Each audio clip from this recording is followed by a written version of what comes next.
오늘 말씀의 제목은 마지막 승리자입니다. 말씀의 제목을 우리 다 같이 한번 따라 하시겠습니까? 마지막 승리자. 시작.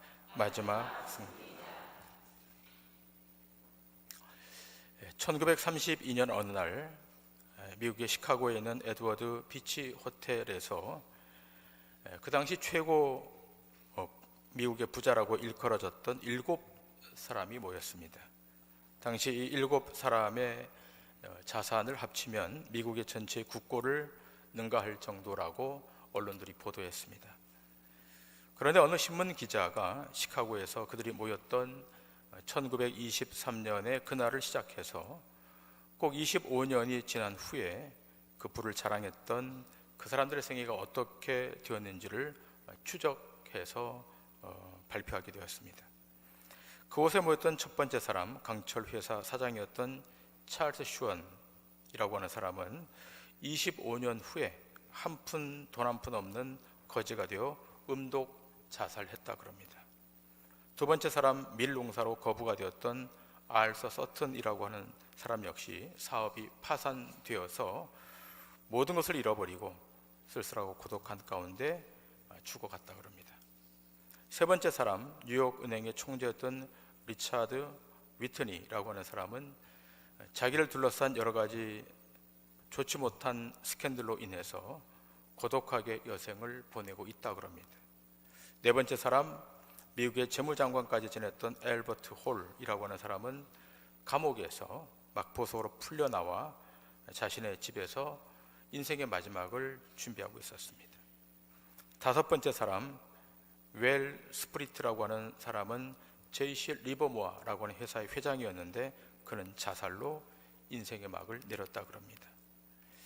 여섯 번째 사람, 국제은행의 총재였던 리온 프레이저라고 하는 사람은 교통사고로 삶을 마쳤다 그럽니다. 일곱 번째 사람, 부동산 업계의 거부였던 이반 크루걸이라고 하는 사람은 자살 미수로 병원에서 치료받고 심한 정신질환에 걸려 노후를 보내고 있다는 것이 확인되었다 그럽니다. 이들은 한때 성공한 인생, 승리한 인생을 산 사람들의 표본이었습니다. 그러나 누가 이들의 인생을 보고 최후의 승리한 인생이라고 말할 수 있겠습니까? 우리의 인생은 과정도 중요하지만 마지막에 승리의 마침표를 찍어야 하는 것입니다. 오늘 본문에는 이 스데반의 최후가 기록되어 있습니다. 아마 성경에 자신의 인생의 마지막을 기록한 그 내용은 예수님과 오늘 이 본문에 등장하는 스데반이 유일할 것입니다. 오늘 아침 이 스데반의 인생이 어떠했기에 최후의 승리한 인생이었는가를 말씀을 통해 세 가지로 우리 함께 생각하도록 하겠습니다. 첫 번째, 선으로 악을 이기는 사람이 최후의 승리자가 됩니다. 선으로 악을 이기는 사람. 자, 지금 스데반이 설교를 합니다. 이 설교는 강력한 설교였고 이 설교를 들은 많은 사람들이 그 마음에 양심의 가책을 받았습니다. 그리고 많은 사람들이 통회하고 자복합니다. 자, 그런데 일단의 어떤 사람들은 돌을 들고 이 스데반에게 달려듭니다.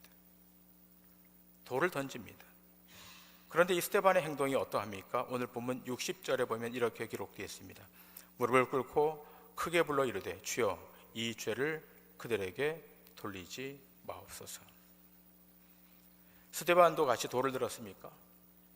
욕하며 증오했습니까? 아닙니다. 그들을 용서해달라고 하나님 앞에 기도하고 있습니다. 악에 대하여 선으로 대응하고 있습니다. 이것이 최후의 승리하는 사람의 삶의 한 단면입니다. 예수님도 자신을 십자가에 못 박는 사람들 향해 이렇게 말씀하지 않았습니까? 하나님, 저들은 저들의 죄를 알지 못합니다. 저들의 죄를 용서해 주십시오 라고 기도했습니다. 예수님이 힘이 없어 그랬던 것이 아니죠. 당장이라도 천군천사를 동원해서 그들을 다 쓸어 멸할 수 있었습니다. 그러나 성부 하나님께 순종해서 하나님의 선을 지키는 것이 구원의 길을 이루는 것이었기 때문에 그렇게 하지 않은 것입니다. 여러분, 성경에 등장하는 최후의 승리하는 인물들을 보시길 바랍니다. 요셉을 보십시오. 형들이 그를 시기합니다. 죽이려 합니다. 심지어 요셉을 노예로 팔아 넘깁니다.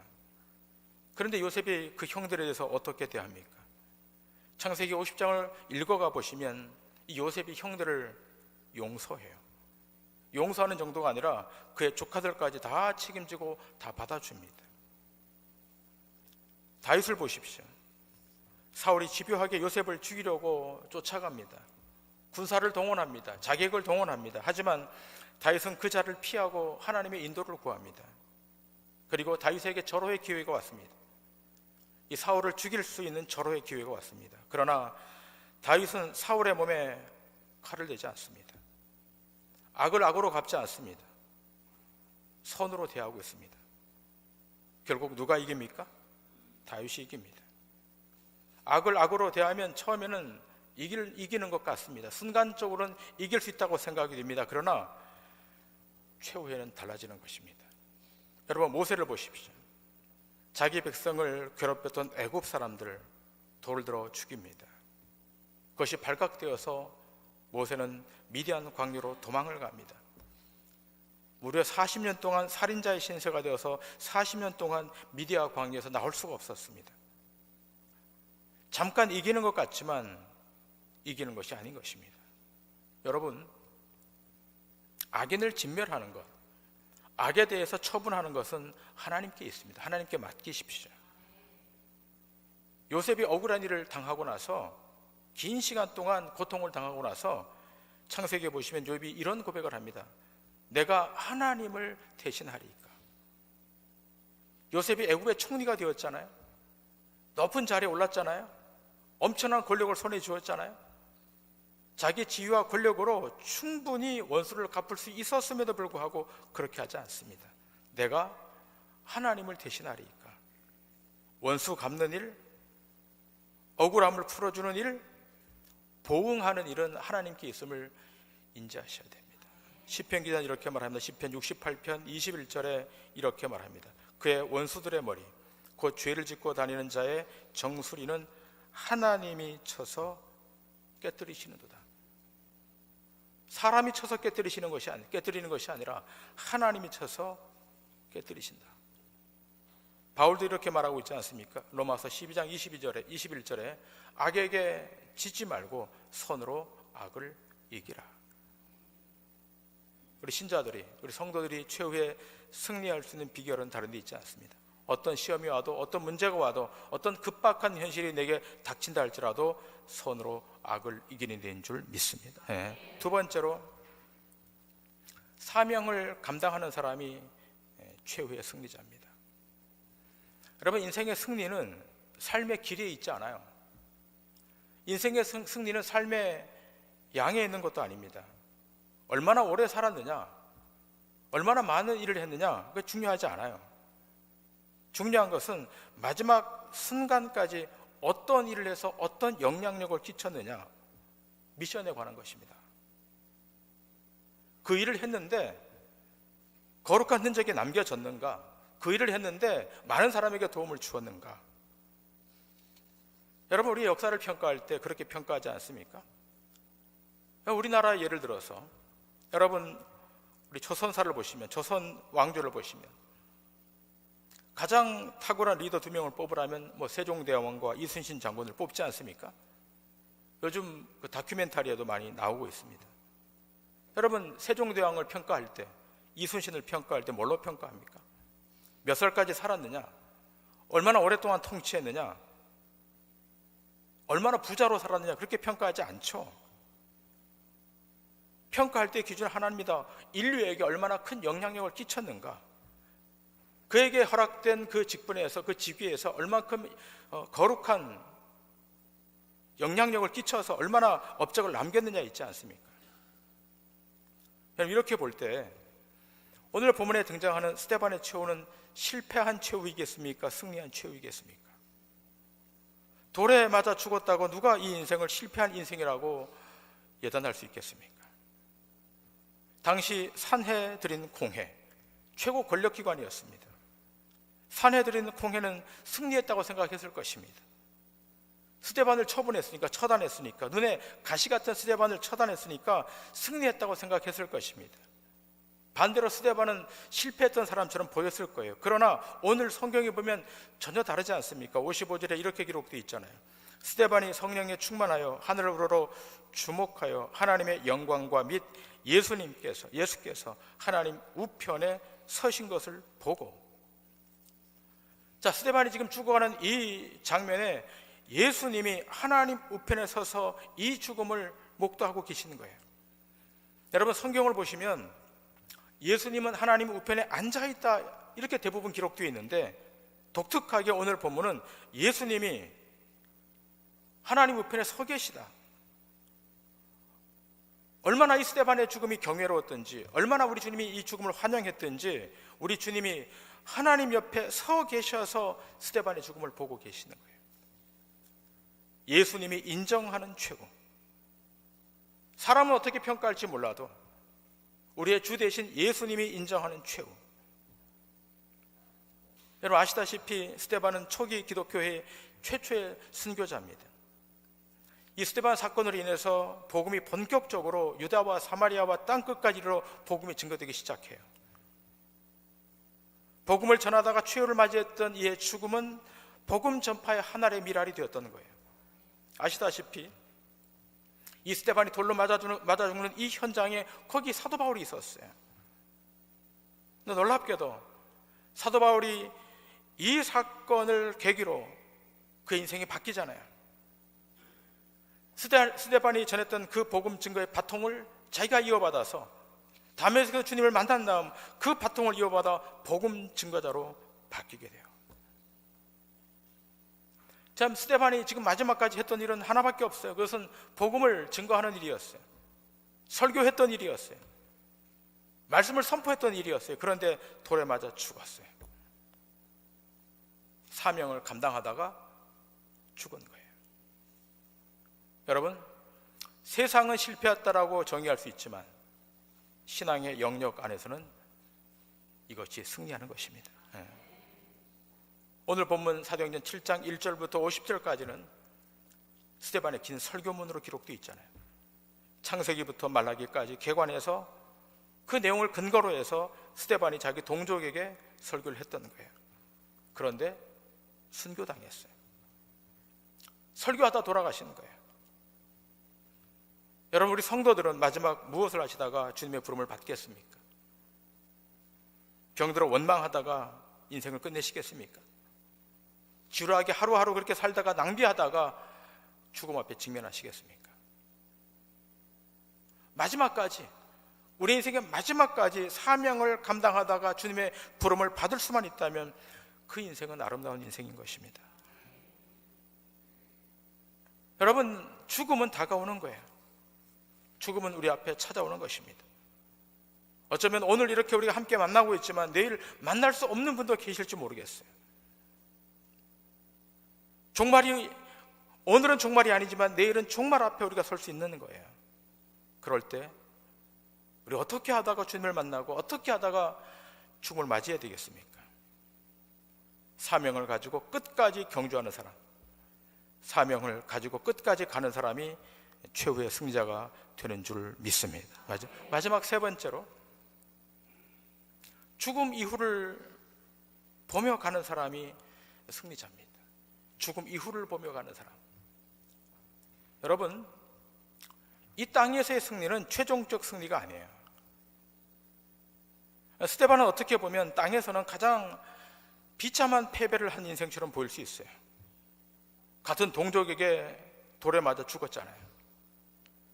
자기가 속한 공동체의 법을 따르지 않는다고 엄중한 심판을 받았잖아요. 그리고 이 스데반 집사는 오래 살지 못했어요. 권력을 누리지도 못했어요. 평안하지 못했어요. 그러나 그의 죽음은 죽음으로 끝난 것이 아니잖아요. 주님이 환영하는 죽음이었잖아요. 하나님이 인정하시는 죽음이었잖아요. 영광스러운 죽음이었잖아요.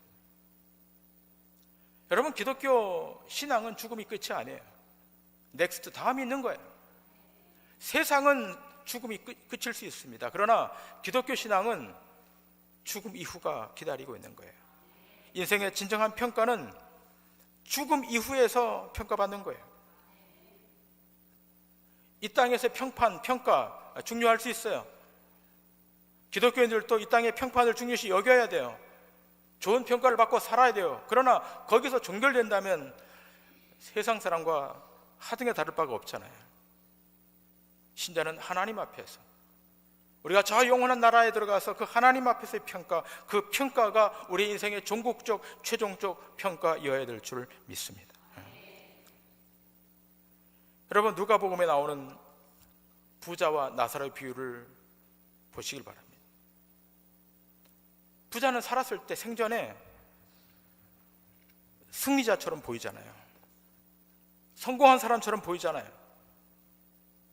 그의 장례식에는 많은 사람들이 왔을 거예요. 호화롭게 장례식을 치렀을 거예요.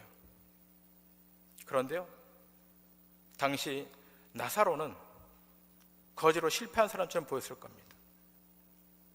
그의 장례식은 초라했을 것이고 누구 하나 거들떠보지 않는 비굴한 죽음이었을 것입니다.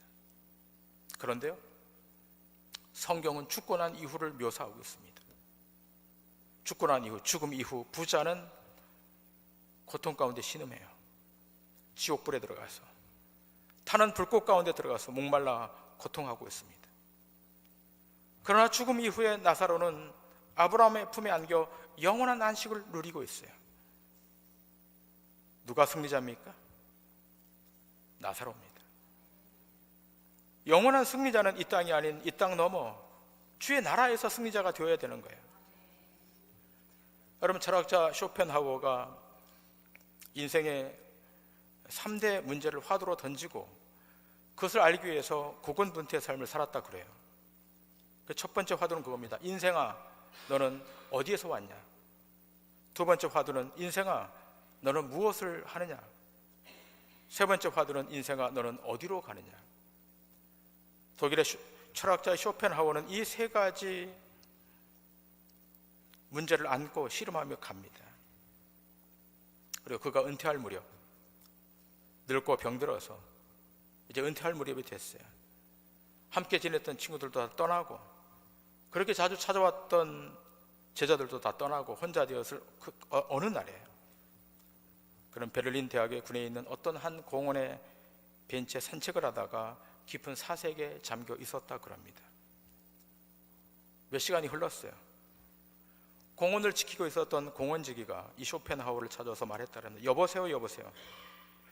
당신 어디서 온 사람이에요? 당신 뭐 하는 사람이에요? 그래도 움직일 생각을 하지 않으니까 이 공원지기가 다시 묻는 거예요. 당신 어디로 가야 할 사람이요? 라고 물었답니다. 그 말에 비로소 정신이 들었던 쇼펜하우어는 머리를 흔들면서 이렇게 말했다 그럽니다. 내가 그것을 알았더라면 내 말년에 이토록 고민하지 않았을 것입니다. 지금까지 인생이 무엇인지, 또 인생이 어디서 와서 어디로 가는지 이 문제를 알았더라면 내가 이 자리에 있지 않았을 것입니다. 그러나 단 한 가지 아는 것이 있다면 인생은 죽음을 향해 가고 있다는 것입니다.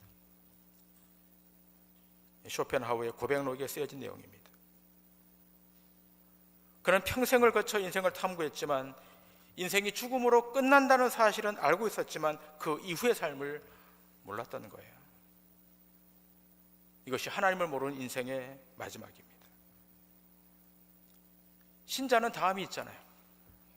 우리에겐 죽음 이후가 있잖아요. 죽음 이후는 영원입니다. 우리가 들어갈 살아야 될 그 하나님의 나라는 한계가 없는, 시효가 없는 영원한 나라 때문에 그 나라에서 승리자로 평가받아야 되는 거예요. 여러분, 1883년 3월 14일 역사적인 날입니다. 이날 칼 막스, 공산주의 창시자 칼 막스가 사망한 날입니다. 그 사망하는 그 당일에 그의 하녀가 다가와서 이렇게 말합니다. 저에게 당신의 마지막 말을 남겨주시면 제가 기록해 두겠습니다. 그때 이 마르크스가 그랬답니다. 시끄러워, 나가 그랬답니다. 하녀가 와서 그런 얘기하니까 그 하녀가 그대로 기록했답니다. 공산주의 창시자, 자본주의를 대항했던 공산주의 창시자 칼 막스가 죽었던 그날 그 한마디 하고 죽었답니다. 세계 정복을 나섰던 나폴레옹 얼마나 많은 나라를 정복했습니까? 통치했습니까? 그랬던 이 나폴레옹이 마지막에 그랬답니다. 나는 불행했다. 프랑스 조세핀, 자기 아내 조세핀 그 말을 하고 초라하게 숨졌다 그럽니다. 그렇게도 자유를 부르짖었던 사르트르도 1980년 3월 파리의 브르세 병원에 입원해서 무려 1시간 동안 고성을 지르다가 결국 죽어갔다 그럽니다. 여러분, 사람의 수만큼 인생의 죽음은 다양할 것입니다. 어떤 사람은 그런 분들이 계세요. 나는 절대 안 죽어. 절대 안 죽는 사람은 없습니다. 다 죽음 앞에 직면할 것입니다. 모든 사람은 다 죽음의 운명 앞에 직면하게 될 것입니다. 중요한 것은 이 땅의 평가, 이 땅의 평판보다 더 중요한 것, 그것은 죽음 이후에 하나님의 나라, 저 영원한 천국에서의 평가인 것입니다. 거기서의 승리자가 최후의 승리자인 거예요. 여러분, 나중에 소아시아, 터키를 방문해서, 그리스를 방문해서 성지순례를 가면 알게 될 것입니다. 초대교회 성도들은 죽은 성도들의 묘비에 다음과 같은 비문을 새겼다 그럽니다. 이 사람은 죽은 것이 아니라 이제야말로 새로운 생명에 들어간 것이다. 죽은 것이 아니라 새로운 생명 안으로 들어갔다. 종교개혁자 요한 칼빈은 임종시에 그렇게 말했다 그럽니다. 주님께서 저를 묻어주시는군요. 이것이 주님의 섭리로 된 것이라면 저는 더할 수 없이 만족합니다. 성숙한 신앙인만이 할 수 있는 고백입니다. 오늘 이러한 고백이 여러분의 입술 속에 있기를 주님의 이름으로 축원합니다. 사도 요한은 요한계시록 21장에 이렇게 기록하고 있죠. 21장 4절, 모든 눈물을 그 눈에서 닦아주시니 다시는 사망이 없고 애통하는 것이나 곡하는 것이나 아픈 것이 다시 있지 아니하리니 처음 것들이 다 지나갔음이로라. 스데반이 인생의 마지막을 지나고 있을 때 우리 주님께서는 하나님 우편에 서서 그를 맞이해 주셨습니다. 여러분, 이것이 복입니다. 오늘 이 아침 예배하는 여러분들도 인생의 마지막 시간이 찾아왔을 때 우리 주님이 그렇게 환대해 주시리라고 믿습니다. 세 가지로 정리합니다. 선으로 악을 이기는 사람이 승리자입니다. 마지막까지 주어진 사명을 감당하는 사람이 최후 승리자입니다. 죽음 이후를 범여가는 사람이 최후 승리자입니다. 오늘 이 자리에 참여한 여러분 모두 주님 나라에서 최후 승리자가 되셔서 여러분의 생이 주 앞에서 아름답게 수용되는 축복받는 은혜의 역사가 있기를 주님의 이름으로 간절히 축원합니다. 기도하시겠습니다.